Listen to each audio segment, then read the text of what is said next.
വിവാദപരമായിട്ടാണ് ഈ സിനിമയെ കണ്ടത്. ഈ സിനിമ BJPക്കെതിരാണ്, ഈ സിനിമ RSSനെതിരാണ്, അങ്ങനെ പോകുന്നു എന്നുള്ളതാണ് സംഭവം. എന്താണ് സംഭവം ഉണ്ടായിരിക്കുന്നത്?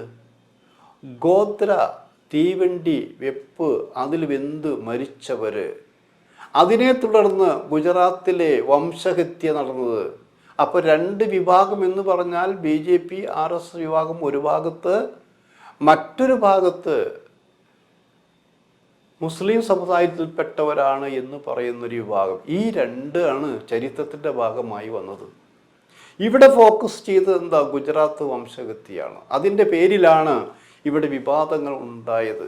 പക്ഷെ വിവാദങ്ങൾ ഉണ്ടായി, ഈ സിനിമ നിരോധിക്കണം, ഈ സിനിമയുടെ പേരിൽ മോഹൻലാലിൻ്റെ കിട്ടിയ എല്ലാവിധ ആനുകൂല്യങ്ങളും ഡോക്ടറേറ്റും മറ്റതും മറിച്ചതും എല്ലാം പിൻവലിക്കണം എന്നൊരു വാശിയുണ്ടായി.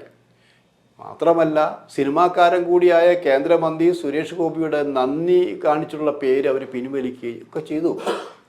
നമ്മൾ വിചാരിച്ചെന്താ, എന്തോ വലിയ സംഭവം നടക്കാൻ പോകുന്നു, ഈ സിനിമ നിരോധിക്കുന്നു, ഈ നിരോധിക്കുമോ? അപ്പോൾ വേറെ കുറിച്ച് പറയുന്നത് സെൻസർ ചെയ്ത സിനിമയാണ്. സെൻസർ ചെയ്ത സിനിമ ഇങ്ങനെ നിരോധിക്കാൻ പറ്റും?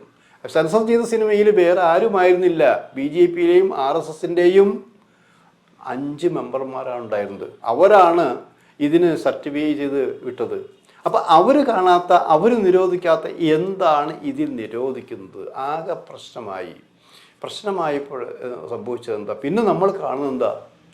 ഇതിൻ്റെ ബന്ധപ്പെട്ടവർ, സംവിധായകർ, നിർമ്മാതാവ്, നായക നടൻ തുടങ്ങിയവരെല്ലാം ചേർന്നുകൊണ്ട്, നിർമ്മാതെല്ലാം ചേർന്നുകൊണ്ട് ഈ സിനിമ ആരെയും വേദനിപ്പിക്കാതെ ഈ സിനിമ റീ എഡിറ്റ് ചെയ്യാൻ തീരുമാനിക്കുന്നു. റീ എഡിറ്റ് ചെയ്യാൻ തീരുമാനിച്ച ആര്?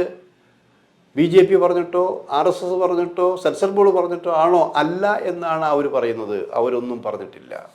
ഇവർ തന്നെ, അതായത് മാനുഷിക നില വശം കണക്കിലെടുത്തുകൊണ്ട് അവർ റീ എഡിറ്റ് ചെയ്യാൻ തീരുമാനിച്ചു.